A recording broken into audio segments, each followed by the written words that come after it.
Hello, folks, and welcome to this edition of TEW 2020 AEW version. We are going into our second event, and I can't believe it's been this. We've gotten this far with the series. Usually, I don't tend to do super well with long-term saves, so that's kind of. I mean, I guess it's only been a 2 month, run so far, but and I kind of almost did, you know, we kind of did go a little bit off schedule because I had to release the last video about 12 hours late, 15 hours late, somewhere around there. I'm going to go ahead and make sure this one gets put out at midnight. So you should see this in approximately 2 hours, 15 minutes um, from when I'm recording this now. Obviously, that's completely irrelevant to you, though. You're here to see Five for the Fallen. So I've got a heck of a show lined up for you, and hopefully, we can get this done without incidents.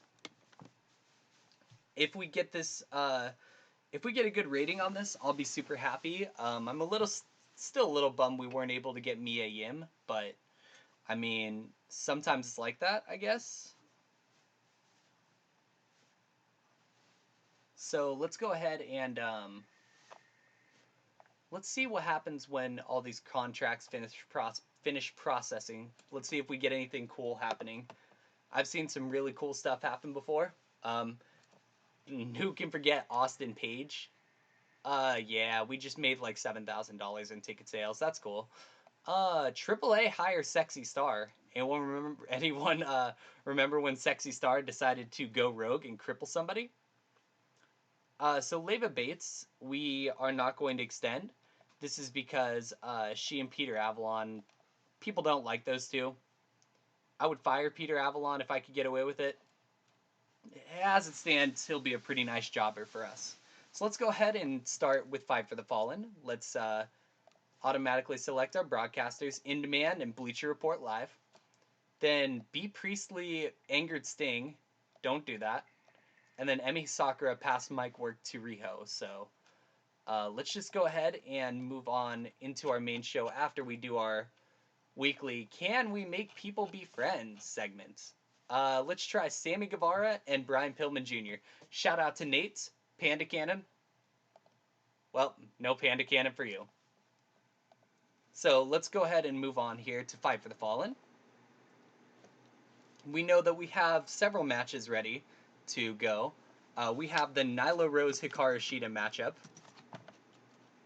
See if Nyla Rose can regain her title. My guess is no, but I've seen a lot of crazy things happen.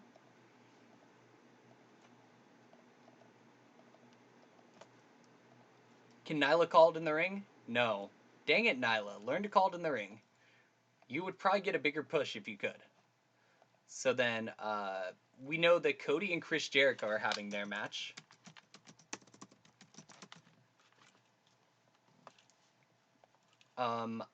This might be one match. What's Jericho's pop look like here? 82, 83. What's Cody's looking like? 70. I really hate that I'm about to put Cody over Jericho, but it makes sense.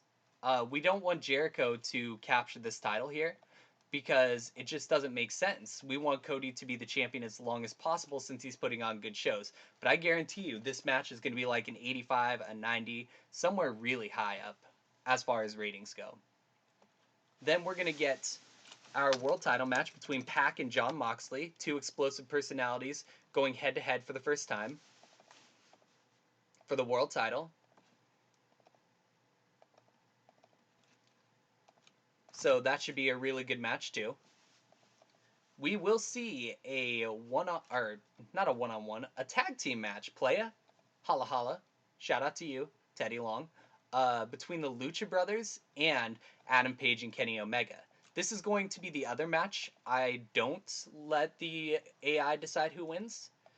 This is because I need Kenny Omega to turn on Adam Page tonight. Tonight is the night that we need to do this. Actually, let's make this a storytelling match. Let's keep Adam Page and Kenny Omega both very strong. Not Pentagon. We don't need to keep Pentagon strong. Pentagon's winning. And we need this to be a partner miscommunication finish. Adam Page is going to screw up, and Kenny's going to get mad.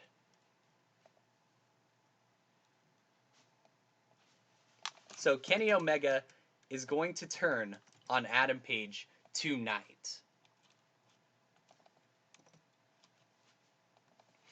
And obviously we know Kenny Omega, oh my gosh, he's the good guy from BTE, being the elite. But I think that, quite frankly, it would be just a total waste of an opportunity if we were to turn Adam Page heel, because I think we can make Adam Page into the next Stone Cold Steve Austin. At least that's my theory. We'll have a couple other tag team showdowns, or at least one more rather. We're gonna exclude already booked. Let's have FTR fight against a boy and his dinosaur. Why not? It will put FTR on the card, and that could really make a difference. Jungle Boy and Luchasaurus cannot call it in the ring. Okay, well this is why you two aren't winning the world tag titles tonight. So that'll be the first match. Then we're gonna have Nyla Rose and Hikaru Shida be a wild brawl match, because we need to have one of those. And then we still need to have a Steal the Show match. So there are several very good members of our roster, but who do I trust to steal the show? I trust Darby Allin and Sammy Guevara. We have seen match history between these two. The last time they fought was week 1 of June, so that was our first show. Let's see if they could turn it up on pay-per-view with a 22-minute match. Nah, never mind. Let's make it a shorter match. Let's make it a 15-minute match. And Sammy cannot call it in the ring yet. Of course he can't. Darby's going to take a crazy bump, and Sammy's going to take a crazy bump, because these two are crazy. They don't care. They'll go jump off things for fun. So, Pac and Jon Moxley, though, I want to try and have them take crazy bumps as well in this title match. And Pac, of course, has a giant ego, so he's just like, no, I'm not taking your crazy bump, man. But, like, it could be a really big deal if he did. But, hey, you know, I don't know what's going on as far as that goes. I'm only the head booker, you know, whatever. And then let's have another tag match, because our tag team division is very important. But let's make it a female tag team match. Let's have Crazy Mary Dobson debut tonight, teaming up with Riho to take on the Bunny and Bea Priestley.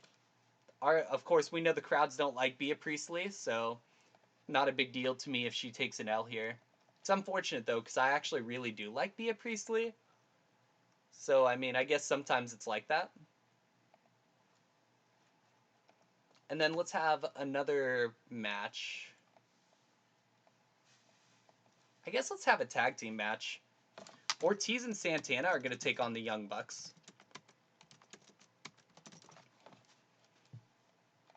This is going to be another example of one of those, you know, high spots matches. And I want to move that down here, because FTR and a boy and his dinosaur are opening the show with the Work the Crowd match. So this overall should be fine, but after this match, I want Jon Moxley to get jumped by Kenny Omega, who is so angry after his tag team title loss. He's just like, nah, fam, I'm going to beat you up. So here we go. FTR wins the opener. Really strong start, but Jungle Boy and Luchasaurus have no tag team chemistry. This is really unfortunate. This actually basically says, hey, Jungle Boy, Luchasaurus, you two are useless to me at the moment. So it's unfortunate, because I really like those two.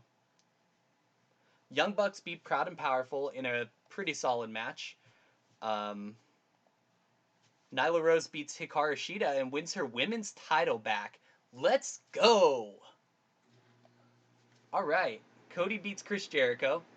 You know, I thought this was going to be a much better match. I don't know why it only got a 72, but I guess sometimes it happens that way. Darby beats Guevara in a much less fun match than the last time these two fought. Sammy got a distracted thigh muscle. Then we get a 76 as the Lucha Brothers beat Adam Page and Kenny Omega. And then Kenny turns heel on Adam Page. Kenny Omega turns heel on the Hangman. Then we get a pretty terrible match to cool the crowd a little bit. Then Jon Moxley defeats Pac in the world title match with an 81, and Omega jumps him to end the show. So a 77 show, it wasn't quite what I was looking for, but it's definitely a solid start as far as like going forward goes. We have a base as to where we want to go from here. We know Jon Moxley and Kenny Omega are probably going to fight each other at All Out here. So that's actually a pretty big revelation. We know that first of all, Nyla Rose winning the title back is kind of interesting because I did not predict that. I honestly thought Hikaru was going to retain it. So that's another really big thing as far as like going forward goes. Of course, this is only our second event and we're about to enter our third month. But I want to see if anything happens here. Scarlett Bordeaux extension offer. We're not touching Scarlett Bordeaux with a 10-foot pole, and I'll show you why. When we look at her, yes, she's extremely attractive. Like, very attractive. But a 51 psychology at 29, she's just not going to develop enough to matter. Sammy Guevara got his distracted thigh muscle. Let me see how medically that looks here. He will be working through it, so that's okay. Britt Baker comes back tomorrow, which, I mean, that's pretty good news for us because we really need to boost our women's division because Nyla versus Hikaru Shida only has so much mileage rather. And then as soon as this, we're gonna see what happens as far as the first day of August. So we might actually see some contracts come up if there were any 3-month contracts pre-programmed into the system. And if we do, this could be a really, really, really big day, quite frankly. So let's see what happens as soon as we get the thing to come up. It's processing the month end and the pushes and stuff. So we don't have any big re-signings. I mean, I see Bushi, but Bushi is also 37. And 56 psych at 37 means he can't call it in the ring. So that means his matches will be less good. I mean, Bushi's a good wrestler, don't get me wrong. Oh, we have irritated some people. That's not great. Well, time to do ye old let's give everybody some money and hope for the best. Brandon Cutler is irritated. Your gimmick is literally rolling dice down an entrance ramp. I don't want to hear it. Sema, half the time he's working in Japan, or in China, excuse me, as well as the rest of the Strong Hearts. And honestly, if I had a developmental, I would send them there because they're not that great. Marco Stunt's mad, but I mean, Marco Stunt's also like 3 feet tall, so whatever. Isaiah Cassidy and Mark Quinn, I would like to push these guys, but just hasn't worked out that way yet. They're a good little tag team, but like we have so many tag teams in this division that without having like 6 tag team titles, it's hard. Like I said, I want to push them, and hopefully going forward I'll get the chance to do so. But in this case, I didn't really have the ability to. So we have stopped everybody from being mad. Now let's take a look at some pushes here.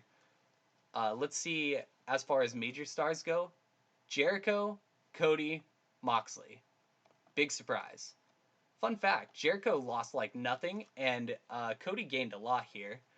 Moxley is our 3rd most over superstar and is the world champion, but our 2nd most over superstar is Cody, who is our TNT champ? Question mark?